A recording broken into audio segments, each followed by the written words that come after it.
అందరికీ నమస్కారం. శ్రీ మాత్రే నమః. ఓం నమ శివాయ. ఓం శ్రీ సాయిరామ్.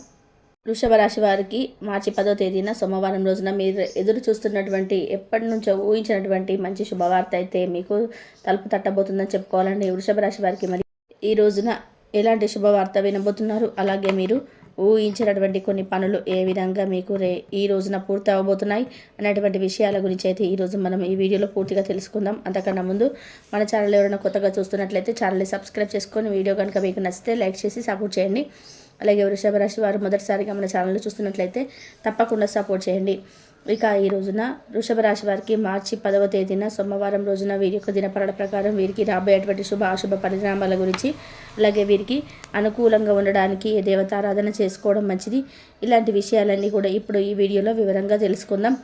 వృషభ రాశి వారి వ్యక్తిత్వాన్ని గమనించినట్లయితే వీరు చాలా దృఢమైనటువంటి సంకల్పాన్ని కలిగి ఉంటారండి. కార్యాచరణ శక్తి కూడా వీరికి చాలా ఎక్కువగా ఉంటుంది.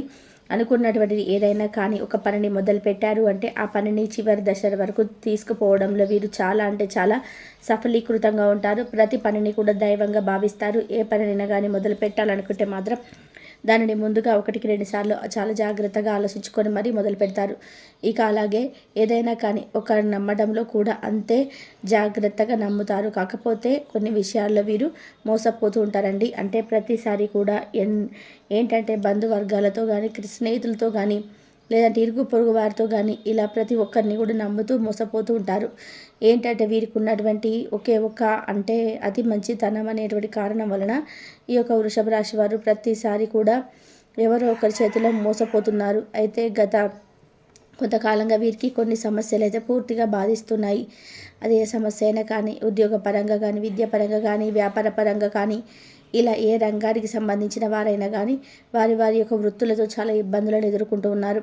ఏదైనా ఒక పని మొదలు పెడతారు కానీ అది ముందుకు పోకుండా వీటిని చాలా బాధ పెడుతూ ఉంటుంది. ప్రతి పనిలో కూడా ఏదో ఒక ఆటంకం అయితే వీరికి ఎదురవుతూ ఉన్నది. అలాగే వీరికి అనుకున్నటువంటి లక్ష్యాలను వీరు ఛేదించలేకపోతున్నారు. అయితే ఈ యొక్క వృషభ రాశి వారికి గత కొంతకాలంగా దైవానుగ్రహం కాస్త తగ్గిందని చెప్పుకోవచ్చు. కాబట్టి దైవానుగ్రహం మీ పట్ల ఎక్కువగా ఉంటేనే మీకు అనుకున్నటువంటి పనులన్నీ కూడా సఫలీకృతం అవుతాయండి. ఒక్కొక్కసారి మనం ఎన్ని పనులైనా చేస్తాం, ఆ పనిలో మనకు మాత్రం సక్సెస్ అనేది కనిపించదు. సక్సెస్ అది కనిపించకపోగా మరొకటి ఏంటంటే మనం ఏదైనా కానీ ఇప్పుడు ఒక పని ఈరోజు మనసులో ఈరోజు చేయాలని చెప్పి నిర్ణయించుకొని ముందే అనుకుంటాం, రేపటి రోజున మొదలు పెడతాం. కానీ ఆ పని ఏంటంటే మనం అనుకున్నది ఒకటి అయింది ఒకటి అన్నట్టుగా మనం అనుకున్న దానికంటే కూడా చాలా చాలా డీలా పడిపోతున్నాము. కానీ ఈ విధంగా వృషభ రాశి వారు ప్రతిసారి దెబ్బతింటున్నారు. ఏదైనా ఒక పనిని జాగ్రత్తగా మొదలు పెట్టుకుంటారు కానీ దానివల్ల ఎన్నో నష్టాలను, భారీ అవమానాలను వీరైతే పొందుతున్నారు. అయితే వీరు చేయవలసిన ఒక ముఖ్యమైన పని ఏమిటంటే వీరికి సంబంధించినటువంటి ఏ ఒక్క విషయాన్నైనా కానీ అంటే తెలిసిన వారితోనైనా తెలియని వారితోనైనా ఎవరితో కూడా చెప్పుకోవద్దు. ఇంట్లో ఉన్నటువంటి పెద్దవారు, తల్లిదండ్రులు, భార్య, పిల్లలు కానీ బాగా మనకి శ్రేయోభిలాషులు ఎవరైనా ఉంటే వారితో ఏదైనా ఒక విషయాన్ని చర్చించుకొని మంచి నిర్ణయాన్ని తీసుకోవడమే తప్ప మిగతా వారందరినీ కూడా నమ్మేసి మీకు సంబంధించినటువంటి ప్రతి పర్సనల్ విషయాల్లో వారితో షేర్ చేసుకుంటూ మీరు మొదలు పెట్టాలనుకున్న పనిని ముందే వారు స్టార్ట్ చేయడము, మీ పనులు ఏదో ఒక ఆటంకం సృష్టించటము ఇలాంటివి చేస్తున్నారు కొంతమంది. కాబట్టి వృషభ రాశి వారికి ఎవరైతే ఏడుస్తున్నారో, ఎవరైతే కుళ్ళి కుతంత్రాలతో వీరిని ఎలాగైనా సరే దెబ్బతీయాలని చెప్పి నాలా ప్రయత్నాలు చేస్తున్నారో అలాంటి వారికి మీరందరూ కూడా భగవంతుడు ఒక తీర్పు ఇవ్వబోతున్నాడండి. అంటే ఏ విధంగా అనుకోవచ్చు, మీరు చేస్తున్న పనులలో అతి కొద్ది కాలంలోనే మీకు మంచి విజయాలను అయితే చూడబోతున్నారు. అది కూడా దైవానుగ్రహం మీపై నిండుగా ఉండబోతుంది. ఇన్ని రోజులు కూడా మీరు చేసే పూజలు కానీ, వ్రతాలు కానీ ఏవి కూడా వృధా పోలేదండి. ప్రతి ఒక్కటి కూడా మీకు సంబంధించినటువంటి అంటే ఇప్పుడు మనం ఏదైనా ఒక పని చేస్తామండి, దాంట్లో మనము అంటే మొదలుపెట్టినండి కొంతకాలం లేదు తర్వాత అయినా కానీ కొన్ని రోజుల వరకు నష్టమే ఎదురవుతుంది. దానివల్ల మనకు తీవ్రమైనటువంటి నిరాశ, నిస్పృహ కలుగుతుంది. అలాగే ప్రతిరోజు భగవంతుని ప్రార్థిస్తూ ఉంటాం. మనకు ఉన్నటువంటి ప్రతి సమస్య కూడా ఆయనకు చెప్పుకుంటూ ఉంటాము.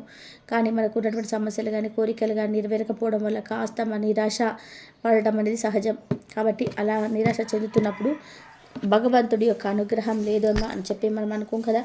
మన కోరిక నెరవేరినా నెరవకపోయినా, బాధ ఉన్నా లేకపోయినా, ఆనందంగా ఉన్నా కూడా భగవంతుడితో మనం ఏదో ఒకటి షేర్ చేసుకుంటాం. అయితే మనకు చెప్పుకోనటువంటి విషయాలు కూడా కొన్ని తల్లిదండ్రుల తర్వాత మనకు ఎంత బాధ ఉన్నా ఆ యొక్క బాధను వ్యక్తపరిచేందుకు ఎవరైనా కానీ మనం లేనప్పుడు మనం ఏం చేస్తామంటే చెప్పుకోలేనటువంటి విషయాలను, పర్సనల్ విషయాలు సైతం భగవంతుడికే చెప్పుకుంటాము. భగవంతుడా, మేము తప్పు చేసాము, ఈ తప్పు చేయడం వల్ల మాకు బుద్ధి వచ్చింది కాబట్టి ఆ పనిని మరలా మేము రిపీట్ చేయకూడదు. మేము చేసినటువంటి ఆ పనిని మంచిదా కాదా మీకే తెలుసు కాబట్టి మమ్మల్ని మంచి నడవడికలో ఉండే విధానంగా మీరే బాగా చూసుకోండి. ఇలా ఎన్నో విధాలుగా భగవంతుని ప్రార్థిస్తూ ఉంటాం. అయితే మనం చేస్తున్నటువంటి ప్రతి ప్రార్థన కూడా భగవంతుడు చేరుకుంటానని మనం మనస్ఫూర్తిగా నమ్మాలండి. ఏదో చేశామంటే చేశామన్నట్టు కాకుండా మనం ఎప్పుడైనా శ్రద్ధ భక్తులతో చేసుకోవాలి. పనే కాదు, పూజ అయినా వ్రతమైన ఏదైనా కానీ మనం బాగా అంగు ఆర్భాటాలతో చేయాల్సిన అవసరం లేదు. ఏ పూజ అయినా కానీ చక్కగా నార్మల్గా మన మనసులోనైనా సరే ఓం నమ శివాయ అనుకోవడం, ఓం నమో వెంకటేశాయ ఇలా అనుకుంటూ ఉండడం వల్ల కూడా నామస్మరణ చేసుకున్నంత పుణ్యం ఇంకా దేనికి కూడా రాదనమాట. కాబట్టి ఎంతగా నామస్మరణ చేసుకుంటామో మనకు కూడా వచ్చేటువంటి ఆ యొక్క అనుగ్రహ వర్షం కూడా భగవంతుడు కురిపిస్తాడనేది వాస్తవం.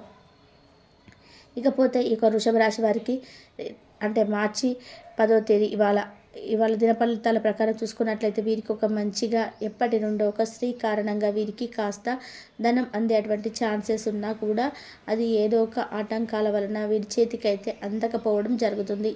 అంటే ఏంటంటే ఇప్పుడు కుటుంబ సభ్యులు కావచ్చు, లేదంటే ఇంకెవరైనా కావచ్చు, వీరి ఇంట్లో వాళ్ళు కావచ్చు, వీరికి ఎప్పటి నుండో అప్పులుగా తీసుకున్న వాళ్ళు కానీ, లేదంటే వీరి అవసరం వీరికి డబ్బులు ఇచ్చి మోసపోవడం కానీ ఇలాంటివి జరిగి ఎవరైతే వృషభ రాశిలో ఉండే వాళ్ళు మోసపోయి బాధపడుతుంటారో అలాంటి వారు ఆ స్త్రీ కారణంగా తప్పకుండా మీ చేతికైతే మీ యొక్క పోగొట్టుకున్నటువంటి ధనం తిరిగి రావడము, మీరు అప్పుగా ఇచ్చినటువంటి ధనం మీ చేతికి రావడం, ఏదో ఒకటి లావాదేవీలకు సంబంధించినవి కానీ, మీ ఇంట్లో వాళ్ళకి ఏదైనా కోర్టు కేసులు కానీ, భూములకి ఏవైనా కానీ పత్రాలకు సంబంధించినటువంటి వ్యవహారాలు అడగని ఇలాంటివి ఏవైనా కానీ మీకు ధనం రూపేణ రేపటి రోజున అయితే రాబోతుందని చెప్పుకోవాలి మీ దినపరల ప్రకారం. ఇక కుటుంబానికి సంబంధించినటువంటి వ్యవహారాల్లో అన్నీ కూడా రేపటి రోజున మీరు ప్రశాంతంగా ఆనందంగా కుటుంబంతో గడపబోతున్నారు వృషభ రాశి వారు. అలాగే భార్యాభర్తల మధ్య సఖ్యత పెరుగుతుందండి. ఇంకా అలాగే చూసుకున్నట్లయితే ఓవరాల్గా విద్యార్థులకు కానీ, ఉద్యోగార్థులకు కానీ, వ్యాపారస్తులకు కానీ అన్ని విధాలుగా వారికి, అన్ని రంగాల వారికి రేపటి రోజున చాలా ప్రశాంతంగా ఉంటుంది. అంటే ఎవరైతే విదేశీ ప్రయాణం చేయాలనుకుంటున్నారో అలాంటి వారికి, వీసా లాంటివి అప్లై చేసుకున్న వారికి కూడా మంచి శుభవార్త అయితే ఈరోజు అయితే వినబోతున్నారు. అలాగే మరలా మరొక విషయం ఏంటంటే దైవానుగ్రహం అనేది కాస్త వృషభ రాశి వారికి దైవ బలం అనేది కాస్త తక్కువగా ఉందంటే మీరు చేసుకున్నటువంటి మీకు మీరుగా అపనమ్మకాన్ని పెంచుకుంటూ పోతే దైవం పట్ల భగవంతుడి యొక్క అనుగ్రహాన్ని పొందడానికి కూడా చాలా మనమే చేతులారా చేసుకున్న వాళ్ళం అవుతాం. కాబట్టి మనం ఏదైనా ఒక మనిషిని అంతా బాగా నమ్ముతున్నప్పుడు, నమ్మి మోసపోతున్నప్పుడు భగవంతుడు మాత్రం నమ్మడం ఎందుకు మోసపోవాలి? భగవంతుడు ఎప్పుడు అన్యాయం చేయడు. ఒక మనిషి చేసినా కూడా భగవంతుడు వాడు ఎప్పుడు కూడా మనల్ని న్యాయమే చేస్తాడు. మనకి ఏదో ఒక రూపంలో ఏదో ఒక చిన్న సహాయమైన తప్పకుండా చేస్తాడు. కాబట్టి భగవంతుడిని నమ్మి ఎప్పుడైనా ముందుకు వెళ్ళడం వల్ల మనకి ఎలాంటి సమస్యలు ఉన్నా కానీ ముందు రోజులలో భగవంతుడి యొక్క అనుగ్రహంతో మనం తప్పకుండా చక్కగా ఆనందంగా ఉంటామని వాస్తవం. వృషభ రాశి వారు అంటే ఈ రోజున ప్రతికూలతను అనుకూలంగా మార్చుకోవడానికి చక్కగా వృషభ రాశి వారికి కలిసి వచ్చే దైవమే పరమేశ్వరుడు, అలాగే హనుమంతుడు. కాబట్టి ఈ సోమవారం రోజున ఏకాదశి ఉదయాన్నే నిద్రలేచి చక్కగా స్నానం ఆచరించి ఇల్లంతా వాళ్ళు శుభ్రపరచుకొని దైవానుగ్రహం పొందడానికి చక్కగా దేవుడి పూజ గదిలోకి వచ్చేసి దైవాన్ని ప్రార్థించుకోండి. చక్కగా దీపం పెట్టుకోండి. ఓం నమ శివాయ అని చెప్పి మనసులో అనుకుంటూ చక్కగా శివాలయానికి దైవాన్ని దర్శించుకొని వచ్చి మీకున్నటువంటి బాధలన్నీ కూడా చెప్పుకొని మీకున్నటువంటి బాధ అంతా కూడా తీరిపోతుంది. మీ మనసు అంతా ప్రశాంతంగా ఉంటుంది. ఇక వృషభ రాశి వారు దేని గురించి అయితే బాధపడుతున్నారో ఆ బాధ అంతా కూడా పరమేశ్వరుడి చెప్పుకొని ఈ బాధ నుండి మమ్మల్ని తొలగించమని చెప్పి మనసారా వేడుకోండి. తప్పకుండా దీపం పెట్టుకోండి. ఓం నమ శివ అనుకుంటూ శివాలయానికి వెళ్ళి దైవాన్ని దర్శించుకొని వచ్చి మీకున్నటువంటి బాధలన్నీ కూడా చెప్పుకోండి. మీకున్న బాధ అంతా కూడా తీరిపోతుంది. మీ మనసు అంతా కూడా ప్రశాంతంగా ఉంటుంది. ఇక వృషభ రాశి వారు దేని గురించి అయితే బాధపడుతున్నారో ఆ బాధ అంతా కూడా పరమేశ్వరుడికి చెప్పుకొని ఈ బాధ నుండి మమ్మల్ని తొలగించమని చెప్పి మనసారా వేడుకోండి. తప్పకుండా ఆయన మీ మొరాలకిస్తాడు.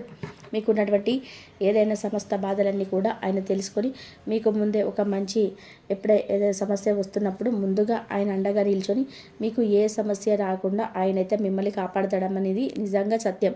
వృషభ రాశి వారు ఈ రోజున ఏం చేయాలి, ఏం చేయకూడదు, ఎలా ఉండాలి, ఉండకూడదు, ప్రతికూలతను అనుకూలంగా మార్చుకోవడానికి మీరు ఏ దేవతార అనుగ్రహాన్ని పొందాలనే విషయాల గురించి అయితే ఇలా ప్రతి ఒక్కరిని కూడా నమ్ముతూ మోసపోతుంటారు. కాబట్టి వీరికి ఉన్నటువంటి ఒకే ఒక అతి మంచితనం అనేది కారణం వలన ఈ యొక్క వృషభ రాశి వారు ప్రతిసారి కూడా ఎవరో ఒకరి చేతిలో మోసపోతున్నారు. అలా గట్ల కొంతకాలంగా వీరికి కొన్ని సమస్యలు అనేది పూర్తిగా బాధిస్తున్నాయి. అది ఏ సమస్య అయినా కానీ, ఉద్యోగపరంగా కానీ, విద్యాపరంగా కానీ, వ్యాపార పరంగా కానీ, ఇలా ఏ రంగానికి సంబంధించిన వారైనా కానీ వారి వారి యొక్క వృత్తులతో చాలా ఇబ్బంది ఎదుర్కొంటున్నారు. ఏదైనా ఒక పని మొదలు పెడతారు కానీ అది ముందుకు పోకుండా వీరిని చాలా బాధ పెడుతుండే. అలాంటప్పుడు శివనామ స్మరణ చేసుకోండి. మీకు ఆ శివుడు అనుగ్రహం ఎప్పుడు మీ పైన ఉంటుంది. వృషభ రాశి వారికి అంతా మంచి జరగాలి.